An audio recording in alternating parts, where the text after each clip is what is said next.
So yesterday I was going on about a story, and then I got diverted. So I was talking about back in the old days, how men used to get shot down by women, but they kept pursuing them, and then they ended up like getting the woman in the end. And women used to really enjoy that game. And I had this experience from a supervisor I used to work with, and I was obviously like, I'm to the point now, and this was like in 2019, something like that. Nowadays I don't even really want to talk to women at work. So for me to put myself and put myself on the line to talk to this woman to keep pursuing her, I was yeah. So anyway, like, you know, I talked to her a little bit here and there, and then I ended up getting her Facebook. She gave it to me, and then obviously, and then so we were talking on there. You know, we were talking, blah blah blah blah. She'll dig me a lot. I mean, she wouldn't give me her Facebook and talk to me on there. And I wanted to get her to meet me. I wanted to hang out with her so bad outside of work. And I kept trying, didn't work. And a couple of weeks went by. She gave me her phone number. You know, it's just like little chinks here and there, wearing her down. And my intention wasn't to like just like sleep with her and that's it. I really liked her. In fact, I ended up loving her. So, you know, a couple more weeks went past. She was very apprehensive about hanging out with me, and I think she hung out with a worker before. She might have gotten a little bit of trouble, and I think that she actually like dated a lot of people that she worked with, honestly. And she knew that there'd be problems if it didn't work out. She probably knew herself pretty damn well that, you know, she's very hypergamous, and just it is what it is. She's a typical woman, you know what I mean? Always want something better. I thought I was safe.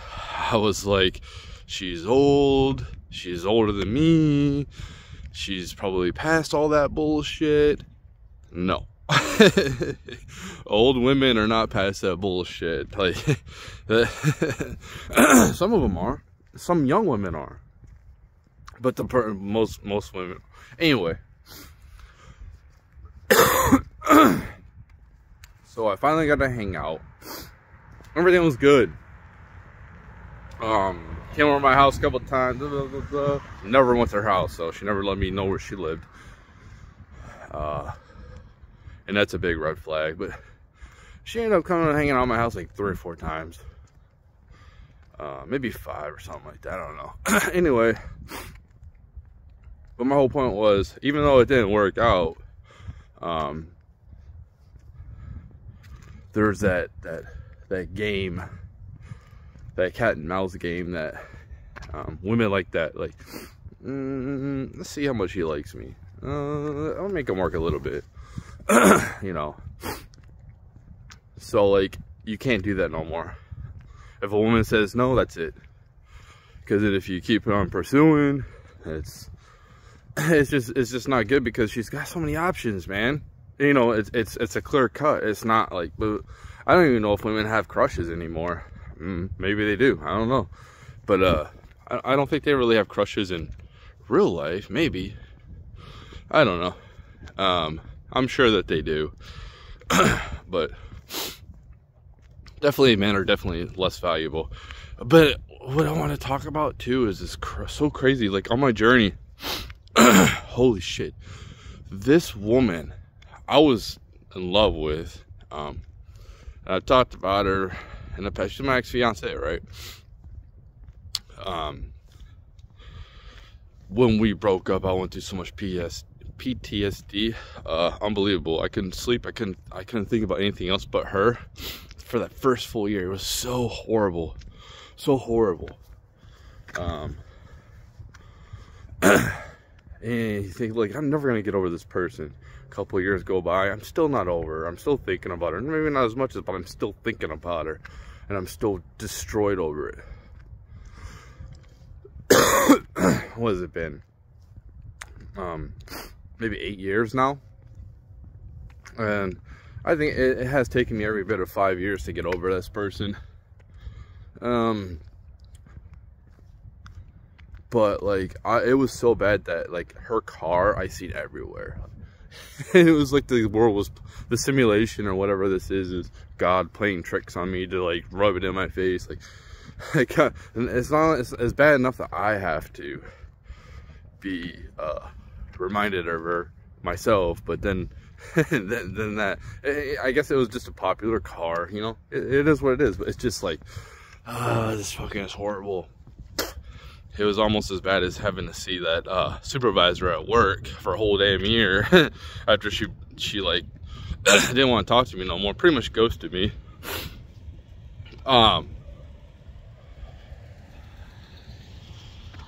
So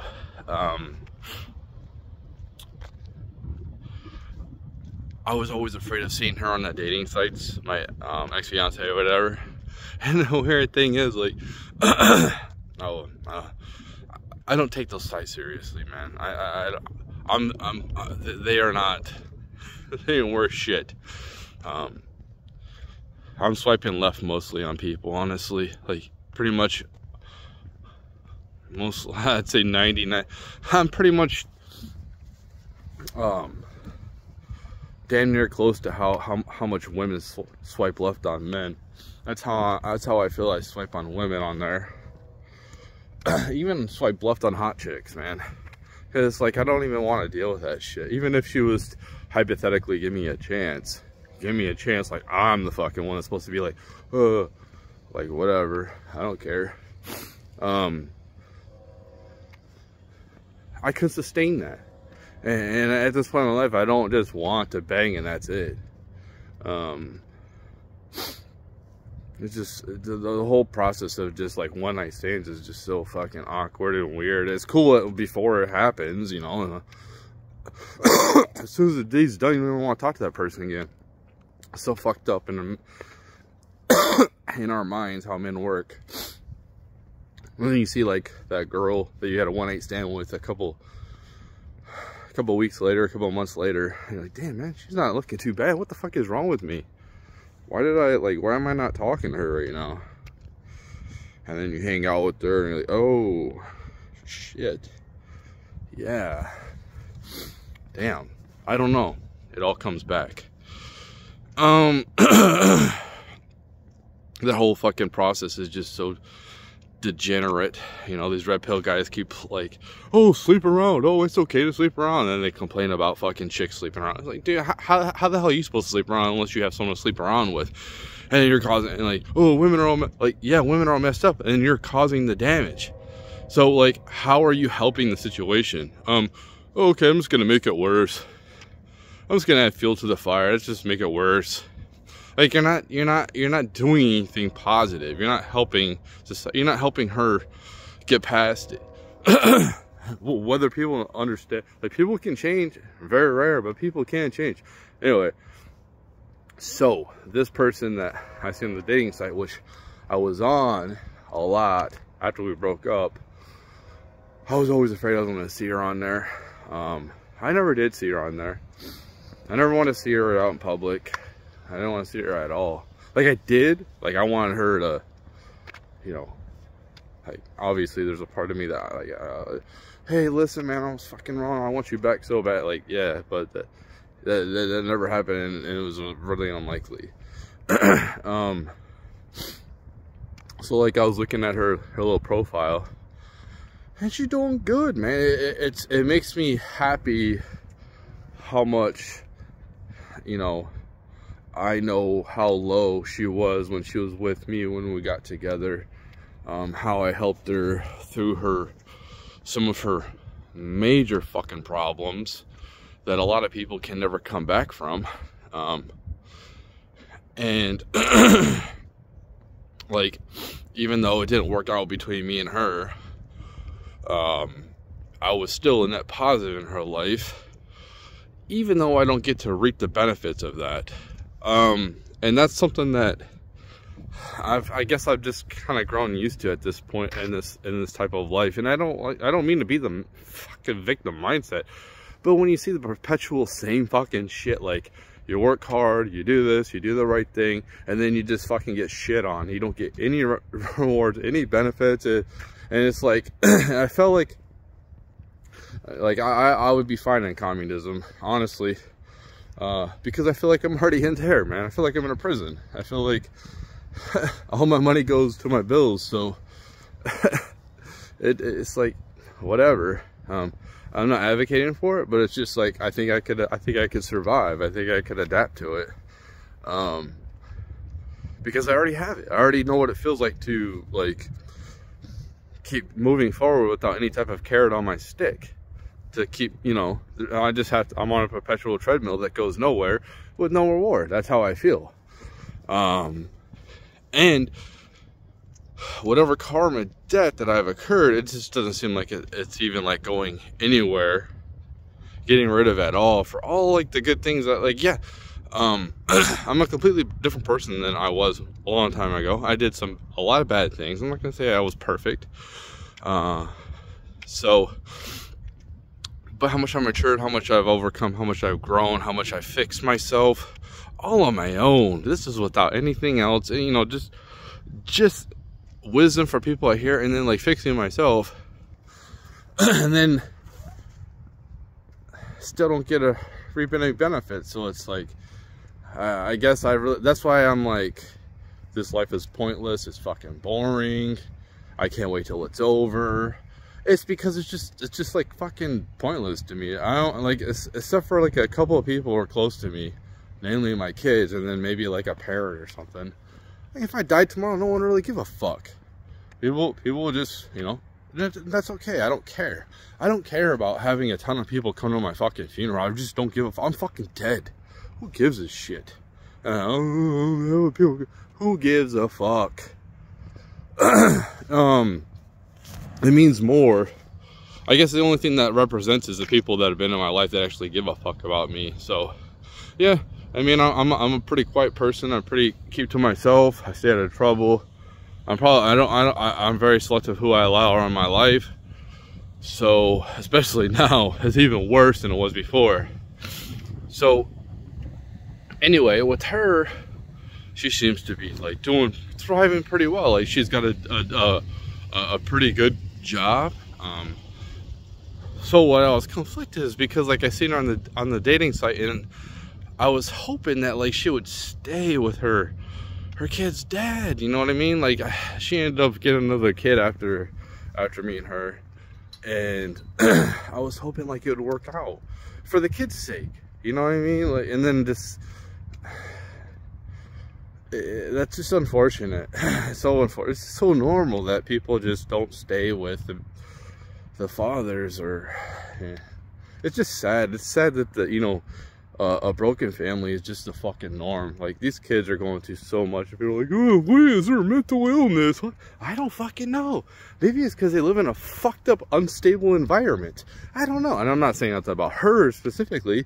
You can say the same about, like, me raising my kids. I had a lot more discipline, a lot more stability than what a woman would bring, and that's why they are productive members of society at this point. They don't do drugs, they stay out of trouble, they ain't get any girls pregnant. They're okay. So, you know, I'm kind of conflicted because it's like, I wanted it to work with her, you know. It's like her kid's dad and her, you know, live happily ever after for the kid's sake. And I don't want nothing bad on her. I used to wish bad on her. I used to wish bad on the supervisor in Washington. I don't wish bad on them people no more. You know what I mean? It's like, I want good things for these people. Even though, like, I feel like I've been spited, jaded, rejected, made to, you know, my self-esteem was crushed, my ego was crushed, everything was completely crushed, to the point where, you know, I wanted to fucking you know, if I didn't have kids, I probably wouldn't be here right now. That's all I'm saying, because it was that bad. So like, that's what happens, man. When you're that emotionally invested in somebody, and you go all in and it doesn't fucking work out, yeah, it tears you apart. It causes immense trauma. This goes for men and women. However, I think women are easier to get over things because they talk about shit. And that's how you get over shit. Talk about it, forgive, accept. That's how you get over it. And where I'm at, for me to be this far, and I'm definitely not being sarcastic, I'm not lying to myself, I swiped left on her, you know. So for me to be at this stage, I probably would have swiped right on her in the past. Dude, I was a huge simp, man. I was weak as fuck. Not to say like I'm the strongest man or nothing, but like it's taken a lot to build me back up. I've had to do it all on my own, and I'm definitely not gonna trust somebody to. I'm sorry, man. Like, I can't do it. Like, I can't go all in emotionally ever again with anybody. Just can't. It's always gonna be left out a little bit. And you say I'm toxic, but I know I don't want to self-delete, man. I just don't want to. I already am bored with life. I think there's beautiful things with life too, man. I'm not saying it's completely fucking bored, but you know, the mundane, like, average common person is such a fucking boring life, especially raising kids. Like, you have to understand, it is boring as fuck to raise kids. And it needs to be. And I'm not saying like you can't have fun, you can't do fun things, you can't joke around and have laughter as a fucking family. I'm just saying, like, you can't go partying, you can't just drop everything you're fucking doing and go on a vacation like single people can. Because you got obligations, and it's very expensive to raise kids, especially right now. You can't just think about yourself. You gotta think about your kids. It's called sacrifice. A lot of people don't want to sacrifice for their kids, and then they end up like, you know, when euthanasia comes, and they're like, "I need you to help me." The kid's like, "Fuck you! I don't even know who the hell you are. You didn't even really raise me. Yeah, you fucking had me. You provided for me. I don't know who the fuck you are." I would have been provided for regardless, whether it was for you or from fucking the government. And like, if you had nothing to do with me and I'm just behind a screen for my whole fucking raising, the internet basically raised me. Who the fuck are you, man? I don't know you. I can't afford to pay for you. Good luck with the euthanization from the government. I'm sorry.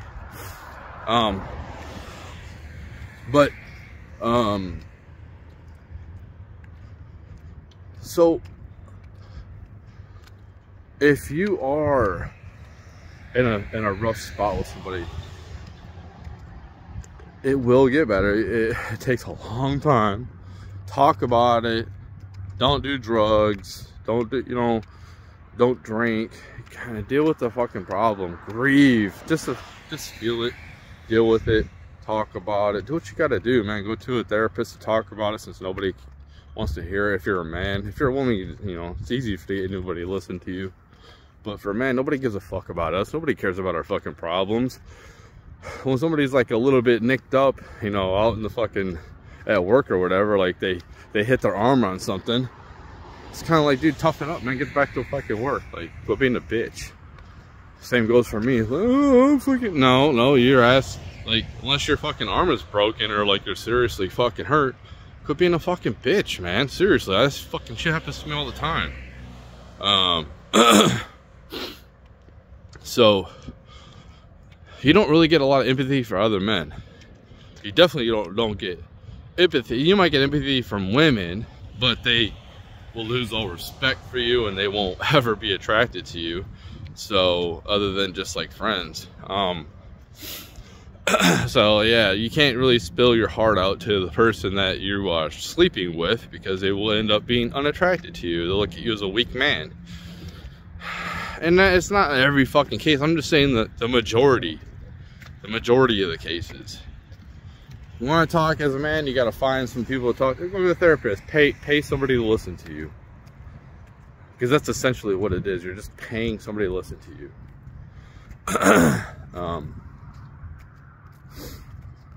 So, you know, like, seeing her on the site didn't really, it was kind of like, no way. She looked good. She looked good. You know, I'm happy. I'm not happy that she, you know, things didn't work out with her. She is a family person, you know. I think that's what she ultimately wants. She want to marry me. But it's just unfortunate. And maybe she's different. Maybe she's a lot stronger. And, you know, I don't know. It said on the profile she's into family and friends, so yeah, it's like, it's sad to see families go to separate, and the weird thing is, like, I don't want to see, like, her having another kid, that like sealed the deal for me. Like, I don't want to raise any, like, it was one thing, like the one I was already raising or whatever, being around, but I don't want to, no. No, I'm just not doing it, you know. I don't want to deal with that shit. I don't want to be a single a step parent. So if I had to choose between being a step parent at this point or being alone, I choose to be alone. And, you know, that might change. You know, that might change because I might have more wealth in the future.